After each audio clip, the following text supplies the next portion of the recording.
This is Dan Dix here reporting for Press for Truth. It is now day 2 of the annual Bilderberg meeting here in Washington, D.C. Today is typically the day where the real bulk of the meeting takes place. The real meat and potatoes are discussed about their next phase of the plan moving forward. So I'm going to be here all day to document who's here and get a better idea of what sort of things they may actually be discussing. Now, a lot of people are probably not aware that it's the Bilderberg group who's responsible for major world-shaping events.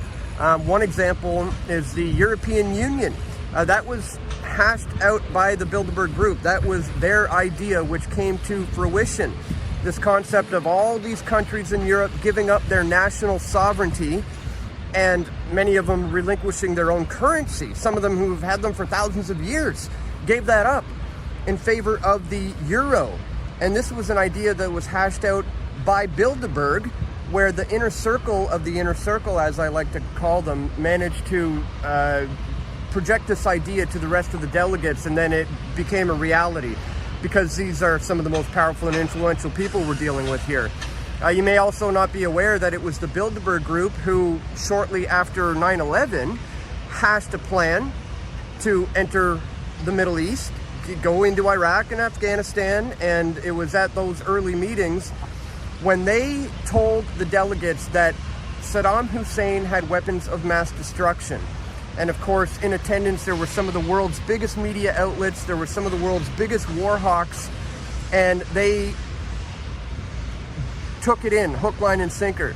And they kind of got this idea out into the minds of the masses, and it was able to happen. Now, they believed it full-heartedly. That's the only way that this thing can work. It's not like everybody who attends these meetings are in on some nefarious plan or agenda, or even aware of the idea of the fact that these guys are trying to create an eventual one world global government. There is an inner circle inside the inner circle.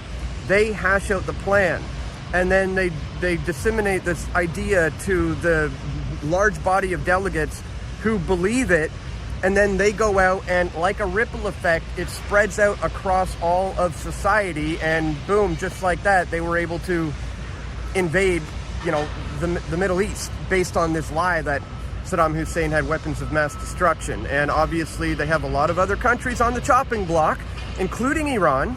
And so now it begs the question, when we have major media outlets in here again, we have like the Secretary of War, we have the Secretary General of NATO, who are now meeting in this, what seems to be an emergency April meeting in the midst of Donald Trump's epic fury. It really makes you wonder what's on the actual agenda. What are they planning as the next phase in this plan for an eventual new world order? So I'm going to be here for obviously the duration of the event, and today I hope to maybe capture some people who are not necessarily on the official list. That way you can kind of get a better idea of what they want to convince these people of moving forward, because as I said, it's an inner circle within the inner circle.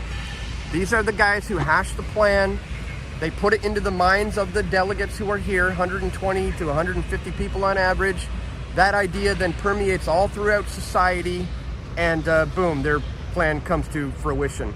So stick with me, guys. This is potentially one of the most important Bilderbergs that we've seen in many, many years. This is my 20th year of covering Bilderberg, and I think this one is potentially going to be huge with major implications.